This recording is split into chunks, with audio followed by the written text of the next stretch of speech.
Hello friends, आज हम लोग CNT एक्ट पार्ट 2 हम लोग देखेंगे। पार्ट 1 में मैंने CNT एक्ट का परिचय, उससे रिलेटेड इम्पोर्टेंट पॉइंट्स, इतिहास, संशोधन और भी बहुत सारे पॉइंट्स को डिस्कशन किया था जो कि इम्पोर्टेंट है, वो आप लोग ज़रूर देखें। ओके, तो आज हम लोग इसमें जो चैप्टर्स है, सेक्शंस है, शेड्यूल्स है, उसको एक एक करके डिस्कशन करेंगे। हम लोग अपने बोलचाल के भाषा में डिस्कशन करेंगे, तो जो कि हम लोगों के समझने में बहुत आसान हो जाएगा। तो लेट्स स्टार्ट। तो CNT एक्ट में 19 चैप्टर्स मतलब 19 अध्याय हैं, 271 सेक्शंस, 271 धारा है, 2 शेड्यूल्स, 2 अनुसूची है। तो सबसे पहले ये 2 अनुसूची को देखते हैं। पहला अनुसूची ए, इसमें क्या है? छोटा नागपुर मंडल में निरस्त अधिनियमों एवं अधिसूचनाओं की सूची है।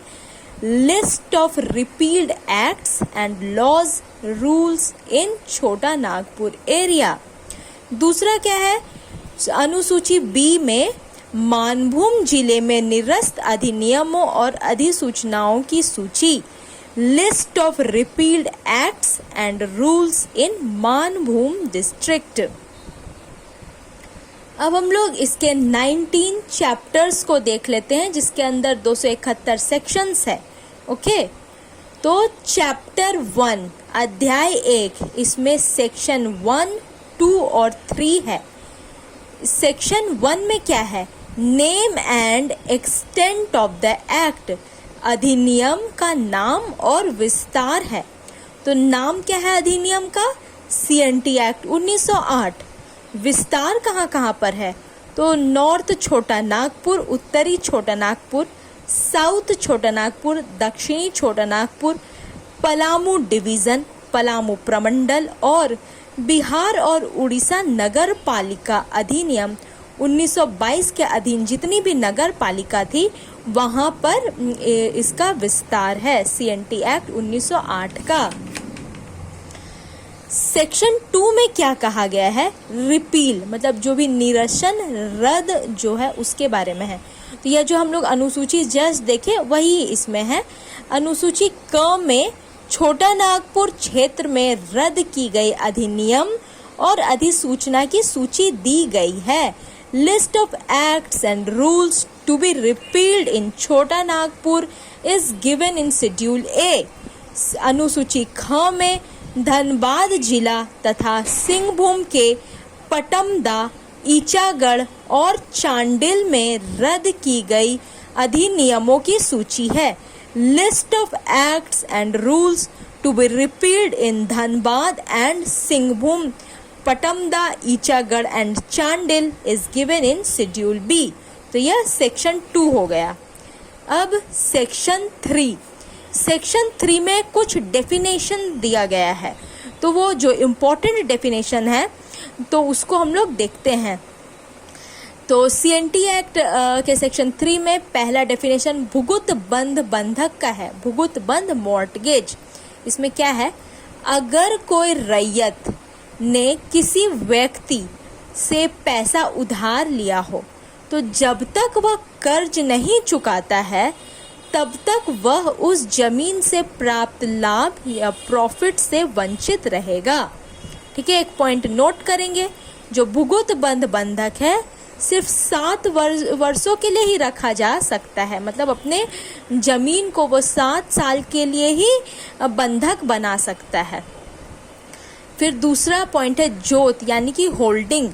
तो लैंड ऑक्यूपाइड बाय रैयत, रैयतों द्वारा जो धारित भूमि होती है। फिर कोरकर या कोड़कर, वो क्या होता है?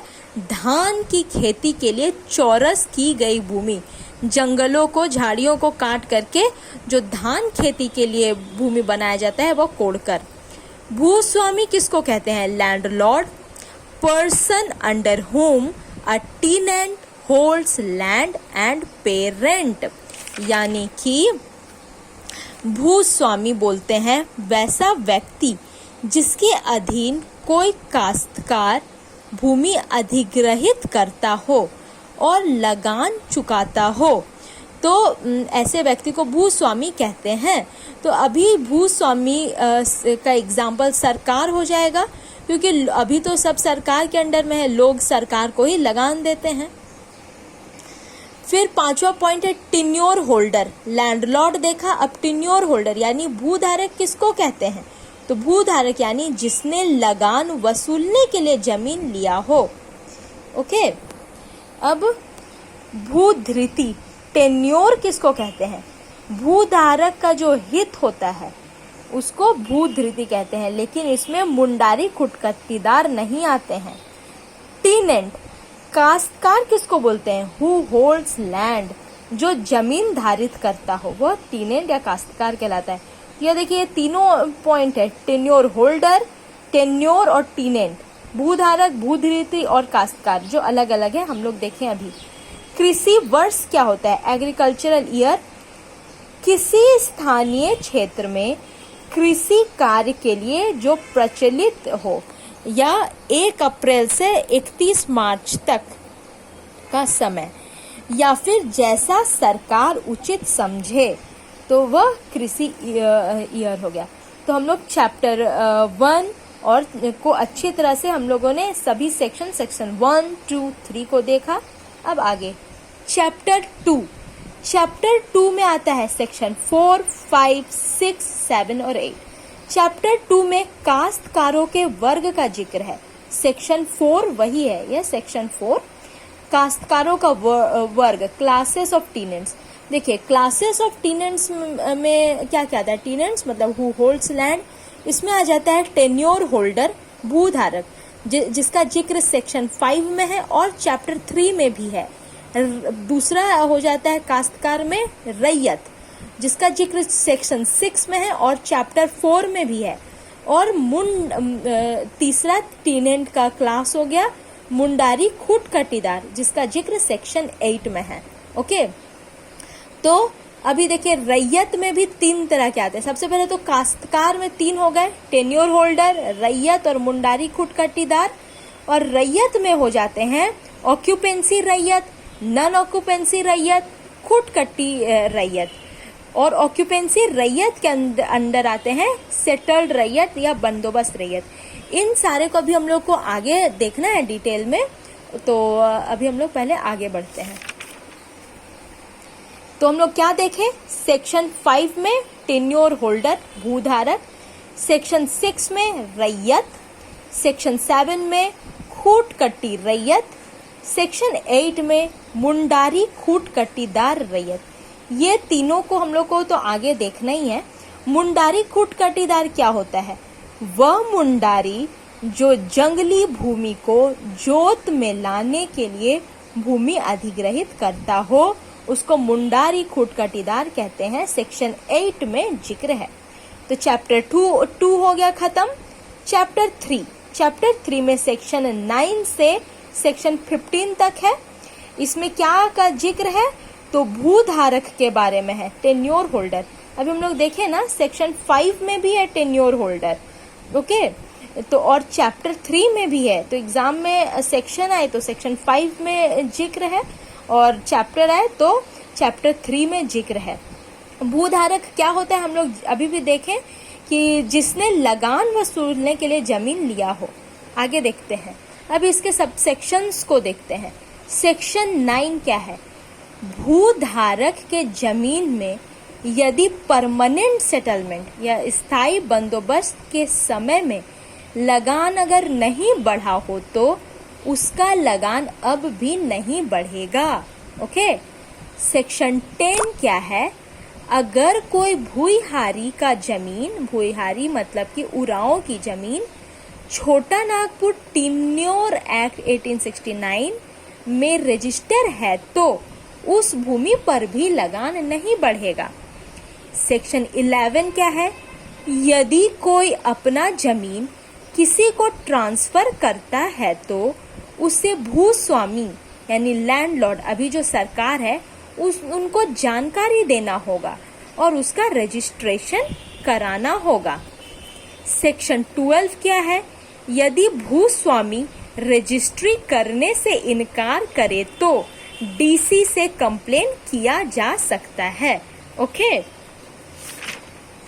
सेक्शन जो हम लोग चैप्टर 3 में सेक्शन 9 से 15 होता है, तो इसमें इम्पोर्टेंट सेक्शन 9 से सेक्शन 12 तक हम लोग देख लिए हैं। आगे बढ़ते हैं, हम लोग जो इम्पोर्टेंट सेक्शन है उसको ही डिस्कशन करेंगे। सेक्शन जो चैप्टर 4 है इसमें रैयत का जिक्र है। इसमें सेक्शन 16 से सेक्शन 36 तक हो जाता है।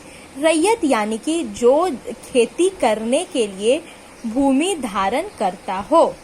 ओके, तो रैयत जो है वह 3 तरह के हो जाते हैं। 3 टाइप्स ऑफ रैयत। क्या क्या? ऑक्यूपेंसी रैयत यानी अधिभोग अधिकार रैयत। इसमें क्या है, जिसे जमीन पर कई अधिकार प्राप्त हैं, उन्हें जमीन से बेदखल करना इम्पॉसिबल है। वह जमीन में चाहे कुछ भी कर सकता है। ओके, और नॉन ऑक्यूपेंसी रैयत क्या होता है? अनअधिभोग अधिकार रैयत। इसमें क्या हो जाता है, इन लोगों को उतना अधिकार नहीं है, ऑक्यूपेंसी रैयत के जितना अधिकार नहीं है। इसमें क्या होता है, अगर ये 2 कृषि वर्ष तक लगान नहीं दिए हों तो तीसरे वर्ष के 90 दिनों के बाद उसे जमीन से बेदखल किया जा सकता है। ओके, तीसरा जो इसमें टाइप्स ऑफ रैयत में आ जाता है खूटकट्टी रैयत। खूटकट्टी रैयत वह रैयत जिसे उस भूमि पर जो ग्राम के मूल प्रवर्तक यानी जो ओरिजिनल फाउंडर थे या उसकी नर परंपरा के जो वंशज हुए, डिसेंडेंट इन मेल लाइन, उनके द्वारा जो जंगल में कृषि योग्य भूमि बनाया गया हो, तो वह जो रैयत होगा उस भूमि पर अधिभोग हक रखेगा। ओके, तो हम लोग जो चैप्टर 4 को में क्या है वो देखें। इसमें अब सेक्शन 16 to 36 है, उसको देखते हैं। सेक्शन 16 क्या कहता है? जब सीएनटी एक्ट लागू हुआ था 1908 में, उससे पहले अगर किसी के पास जमीन है तो यदि वह 12 साल तक खेती न कर रहा हो तो भी उसका ऑक्यूपेंसी राइट यानी अधिभोग अधिकार रहेगा। ठीक है, मतलब कि जो इस वाले व्यवस्था में जो स्थानीय प्रथा जो उस समय चलता था, मुंडा मान की प्रथा, मुंडा शासन और भी बहुत कुछ, तो उससे जो लोग भूमि अधिग्रहित करे हुए थे, ठीक है, लागू होने से पहले तक 12 साल तक जो खेती कर रहे थे, तो उनका अधिभोग अधिकार रहेगा। तो इस वाले जो है बहुत इंपॉर्टेंट पॉइंट है, इस वाले सेक्शन से स्थानीय परंपराओं को मान्यता दी गई थी अंग्रेजों द्वारा। आगे सेक्शन 17 क्या है? इसमें सेटल्ड रैयत, बंदोबस्त रैयत के बारे में है। यह क्या है? 12 साल तक लगातार खेती कर रहा हो तो वह बंदोबस्त रैयत होगा। जो सेटल्ड रैयत होता है, बंदोबस्त रैयत, उसी को ऑक्यूपेंसी राइट अधिभोग अधिकार मिल जाता है। सेक्शन 18 क्या है? मुंडारी, खूट कट्टीदार और भूइहारी भी सेटल्ड रैयत यानी बंदोबस्त रैयत होते हैं। सेक्शन 19 क्या है? ऑक्यूपेंसी रैयत, अधिभोग अधिकार रैयत के बारे में है। ऑक्यूपेंसी रैयत को अभी हम लोग जस्ट देखें, पहले जस्ट तुरंत देखें हम लोग। नोट करने का पॉइंट है, जो बंदोबस्त रैयत होते हैं, सेटल्ड रैयत, वह ऑक्यूपेंसी रैयत हो सकते हैं, लेकिन हर ऑक्यूपेंसी रैयत जो है वो सेटल्ड रैयत हो ऐसा जरूरी नहीं है। ठीक है, तो हम लोग सभी सेक्शंस को जो कि है चैप्टर 4 में वो देखें, सेक्शन 16 to 19। आगे सेक्शन 21, सेक्शन 20 उतना इम्पोर्टेंट नहीं है। सेक्शन 21 जो कि वेरी वेरी वीवीआई इम्पोर्टेंट है। जो ऑक्यूपेंसी रैयत है अपने कृषि कार्य भूमि का उपयोग कृषि से जुड़े कार्य जैसे मत्स्य पालन, बांध निर्माण, कृषि के लिए ईंट खपड़े निर्माण के लिए ही कर सकता है। ठीक है, तो जो इम्पोर्टेंट एक पॉइंट है, 2016 में रघुवर सरकार ने इस धारा 21 को संशोधित करने का प्रावधान लाया था कि अब गैर कृषि कार्य के लिए भी जमीन यूज कर सकता है, लेकिन इसमें बहुत विवाद हुआ और बिल पारित नहीं हुआ। सेक्शन 22 क्या है? तो ऑक्यूपेंसी रैयत, अधिभोगी रैयत को सरकार जमीन से बेदखल नहीं कर सकता है। सेक्शन 23 क्या है? रजिस्ट्री के बारे में है। ओके, इंपॉर्टेंट पॉइंट है, रजिस्ट्री के बारे में सेक्शन 23 में है। ऑक्यूपेंसी रैयत यदि जमीन बेचे या ट्रांसफर करे तो उसे भूस्वामी या सरकार को बताना होगा और रजिस्ट्री कराना होगा। फिर सेक्शन 24 से लेकर के 36 में लगान का निर्धारण है। जोत के बंटवारे के बाद जमीन के लगान का निर्धारण, लगान वृद्धि या कम का कारण, ये सारा इसमें है। तो चैप्टर 4 को हम लोग देख लिए। अब चैप्टर 5, इसमें सेक्शन 37 है। चैप्टर 5 में क्या है? खूट कट्टी अधिकार प्राप्त रैयत के बारे में है। तो इसमें दो बातें हैं। क्या क्या?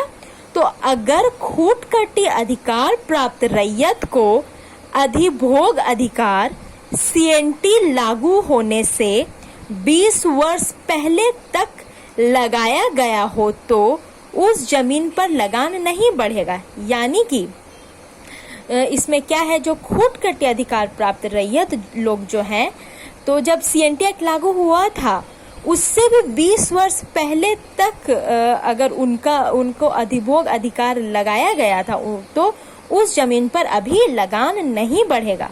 और इसका जो दूसरा पॉइंट है वो क्या है? तो अगर लगान बढ़ता भी है तो जो ऑक्यूपेंसी रैयत जितना लगान देता है उसका 50% से ज्यादा नहीं बढ़ेगा। ठीक है, तो 50% से ज्यादा लगान नहीं बढ़ेगा। चैप्टर 5 हो गया। अब चैप्टर 6 में है सेक्शन 38 से लेकर के 42 तक। इसमें नॉन ऑक्यूपेंसी रैयत के बारे में है, अनाधिभोग अधिकार रैयत के बारे में। तो क्या है पॉइंट? 2 कृषि वर्ष तक लगान न देने पर जमीन से बेदखल। अभी हम लोग जस्ट इसको तुरंत थोड़ी देर पहले डिस्कस किए थे। ठीक है, तो अभी नहीं उतना डिटेल में डिस्कस करेंगे।